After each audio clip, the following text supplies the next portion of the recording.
नमस्ते. कसे आहात सर्व? मजेत ना? असायलाच पाहिजे. तर मैत्रिणींनो आणि भावांनो, आज आपण श्रीमद भगवद्गीतेचा पहिल्या अध्यायातला 33 आणि 34 हे 2 श्लोक घेणार आहोत. मागच्या व्हिडिओमध्ये आपण 31 आणि 32 हे 2 श्लोक बघितले.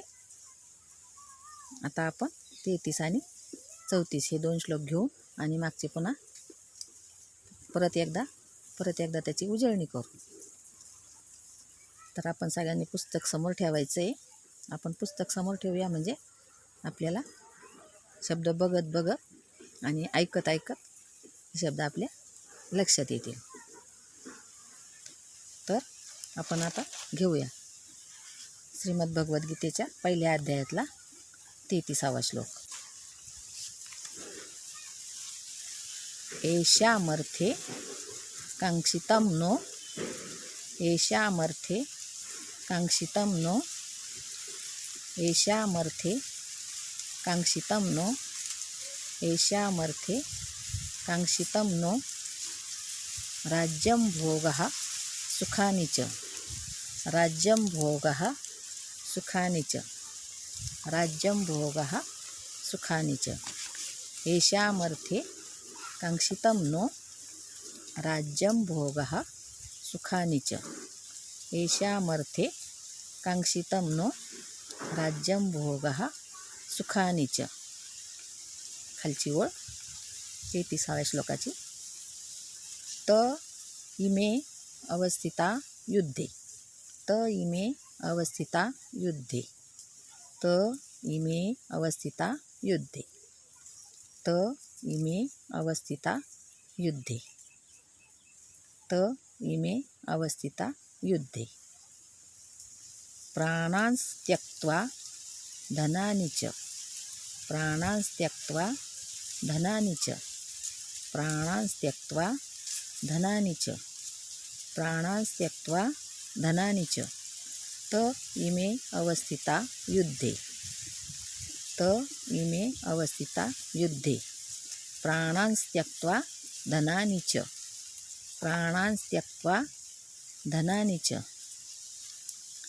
एषामर्थे कांक्षितं नो राज्यं भोगा सुखानि च एषामर्थे कांक्षितं नो राज्यं भोगः सुखानि च त इमे अवस्थिता युद्धे त इमे अवस्थिता युद्धे प्राणांस त्यक्त्वा धनानि च प्राणांस त्यक्त्वा धनानि च. हा झाला आपला 33वा श्लोक. आता आपण 34वा श्लोक घेऊ. आचार्यः पितरः पुत्रास् आचार्यः पितरः पुत्रास् आचार्यः पितरः पुत्रास् आचार्यः पितरः पुत्रास् तथैव च पितामहः तथैव च पितामहः तथैव च पितामहः आचार्यः पितरः पुत्रास् तथैव च पितामहः आचार्यः पितरः पुत्रास् तथैव च पितामहः. खालची वर मातुलः श्वशुरः पौत्रः मातुलः श्वशुराः पौत्रः मातुलः श्वशुराः पौत्रः मातुलः श्वशुरः पौत्रः शालः सम्बन्धिनस्तथा शालः सम्बन्धिनस्तथा शालः सम्बन्धिनस्तथा मातुलः श्वशुरः पौत्रः शालः सम्बन्धिनस्तथा. 2 श्लोक आपण घेतले. आचार्यः पितरः पुत्रास् तथैव च पितामहः मातुलः श्वशुरः पौत्रः शालः सम्बन्धिनस्तथा. आता आपण पुन्हा मागचे 2 घेऊ आणि हे 2 पुन्हा त्याच्यासोबत त्याची पण उजळणी होऊन जाईल.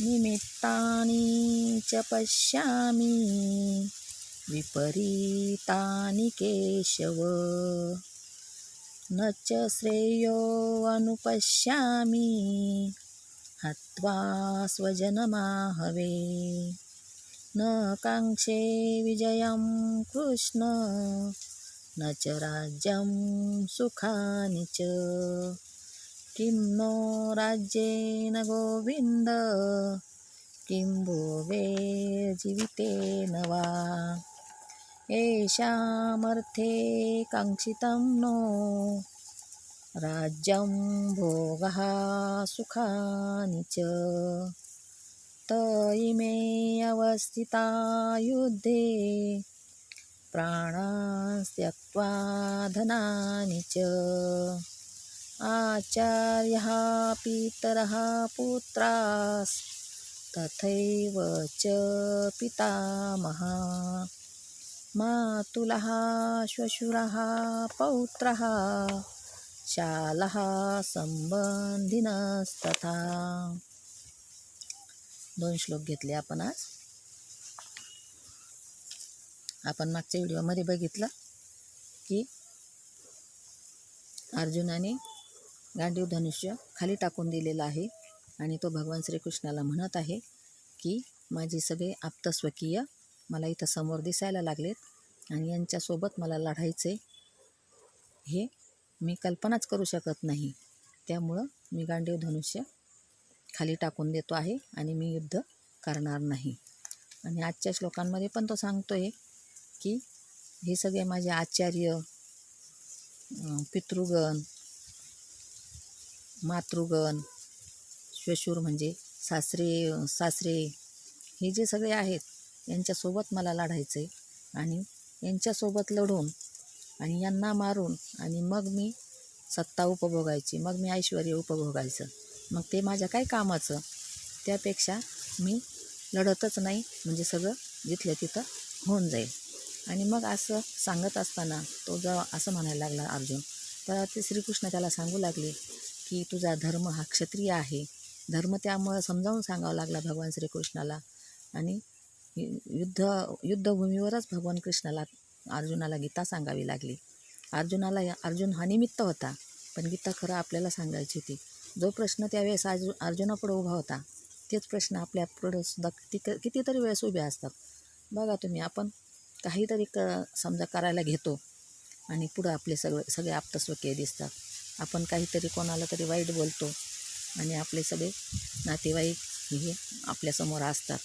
आपल्याला नंतर त्या गोष्टीचा पश्चाताप होतो की आपण असं करायला नको पाहिजे होतं, आपण असं बोलायला नको पाहिजे होतं. पण मग त्याचा नंतर पश्चाताप करून काहीच उपयोग नाही. म्हणून अर्जुनालाही तो प्रश्न पडला की यांना सगळ्यांना मारून आणि मग मी सत्ता उपभोगायची तर काय उपयोग माझा. त्यापेक्षा मला सत्ताही नको, मला राज्यही नको आणि मला काहीच नको, वैभव नको, ऐश्वर्य नको, मला काहीच नको. आणि हे सगळं करण्यापेक्षा आणि यांच्यासोबत लढून ते सगळं मिळवण्यापेक्षा मी स्वतः प्राणत्याग करेल असं अर्जुन भगवान श्रीकृष्णाला सांगतो आहे. खरंच गीतेमध्ये जे प्रश्न आहेत ना, जे अर्जुनाला पडलेले प्रश्न आहेत ते आपल्याला सर्वसामान्य लोकांना सुद्धा पडतात. पण आपण त्याचा विचार करत नाही. आपण जगराहाटीबरोबर चालतो आणि जगराहाटीबरोबर चालत असताना आपण त्याचा विचार करत नाही का आता आपल्याला हा प्रश्न पडला आहे आणि मग याच्यासाठी काय उत्तर असलं पाहिजे, हे उत्तर शोधायचं कुठं, हे आपण विचार करत नाही. आपल्याला जो प्रश्न पडला तो सरसकट आपण पुढे घेऊन चालतो आणि सरसकट त्याच्यावर तिथल्या तिथंच काहीतरी मार्ग काढून, वेडावाकडा मार्ग काढून म्हणा किंवा शॉर्टकट म्हणा काढून आपण त्याचा उपयोग करतो. पण खरंच जीवन जगण्याची कला म्हणजे श्रीमद्भगवद्गीतेमध्ये देवाने सांगितले जीवन कसं जगलं पाहिजे, आहार काय असला पाहिजे, विहार काय असला पाहिजे, हे सगळं भगवंतांनी गीतेत सांगून ठेवलं आहे. फक्त आपल्याला ते बघण्याची गरज आहे, आपल्याला ते शोधण्याची गरज आहे आणि त्यासाठी आपण गीता शिकत आहोत. आणि गीता शिकल्यानंतर आपल्याला त्या प्रश्नांची उत्तर आपल्याला लगेचच मिळतील. सुरुवात गीता हीच प्रश्नांचं उत्तर म्हणजेच गीता आहे. म्हणतो आपण की गीता ही बसलेल्याला उठायला लावते, उठलेल्याला चालायला लावते, चालणाऱ्याला पळायला लावते, पळणाऱ्याला धावायला लावते. इतकं सगळं गीता करून घेते आपल्याकडून. फक्त आपण तिच्याजवळ जायची गरज आहे. जसं बाळाला आईजवळ जायची गरज असते तसं आपल्याला तिच्याजवळ जायची गरज आहे, भगवद्गीतेजवळ जायची गरज आहे. म्हणून आपण भगवद्गीता शिकत आहोत. जसं बाळ रडायला लागलं की त्यालाच प्रश्न असतो की मला आता भूक लागली, पण तो सांगू शकत नाही. ज्यावेळेस तो सांगू शकत नाही त्यावेळेस तो आईजवळ जातो आईजवळ जातो आणि मग ती आई समजून जाते की याला काय पाहिजे. तशी गीता ही आपल्याला समजून जाते, गीता ही समजून घेते आपल्याला की याला नेमकं काय पाहिजे, कोणत्या प्रश्नाचं उत्तर पाहिजे. त्यासाठी आपल्याला भगवद्गीतेजवळ जायचं आहे आणि त्यासाठी आपल्याला गीता शिकायची आहे. आज आपण पहिल्या अध्यायातले 33 आणि 34 2 श्लोक घेतले. आता आपण सुरूच करत आहोत आणि आता आपण अध्यायाच्या शेवटपर्यंत जाणारच आहोत. पण अर्जुनाला प्रश्न होता की भगवद्गीता ही अर्जुन विषाद योगापासून सुरू होते. म्हणजे सगळ्यात पहिले अर्जुनालाही प्रश्न पडला की मला यांच्यासोबत लढायचं आहे आणि यांच्यासोबत लढून यांना मारून मग मला राज्य उपभोगायचं आहे, मग ते कशासाठी, हा प्रश्न त्याला अर्जुनाला होता. आणि त्याच अर्जुनाचा विषाद म्हणजे हा साधासुद्धा विषाद नव्हता. हे आपल्यासारख्या सामान्याचं रडणं नव्हतं. अर्जुनाचा हा विषाद होता, रडत होता. तो रडगाणं होतं पण तो रडत नव्हता. त्याचा हा विषाद होता. त्याच्या मनाला विषादाचा खेद होता की मला यांना सगळ्यांना मारायचं आहे आणि हे सगळे माझेच आहेत, हे सगळे आपलेच आहेत आणि यांना मला सगळ्यांना मारायचं आहे. त्याच्यामुळं त्याच्या मनामध्ये तो प्रश्न उत्पन्न झाला आणि तो प्रश्न त्याने भगवंताला सांगितला आणि तिथून पुढं भगवंताने त्याला त्याचा धर्म समजावला आणि त्याचा धर्म समजावण्यासाठी गीता सांगावी लागली. निमित्त अर्जुनाला केलं आहे, पण हे सगळे प्रश्न आपले सर्वसामान्यांचे आहेत आणि म्हणून आपल्याला ह्या प्रश्नांचे उत्तर शोधायचे म्हणून आपण श्रीमद भगवद्गीता शिकायला लागलेलो आहोत. तर सगळ्यांनी कृपया लाईक करा, कमेंट करा आणि सबस्क्राईब तर करा. प्लीज सबस्क्राईब करायला चुकू नका. सबस्क्राईब जरूर करा आणि सपोर्ट करा. आपण व्हिडिओ बघता आहात, माझे व्हिडिओ कुठपर्यंत गेलेत हे पण मला समजतं आहे, माझे व्हिडिओ कोण बघतं हे पण मला समजतं आहे, पण आपण सबस्क्राईब करत नाही आहात. तर त्यासाठी आपण सबस्क्राईब करा आणि प्लीज सपोर्ट मी. धन्यवाद. जय श्री कृष्ण.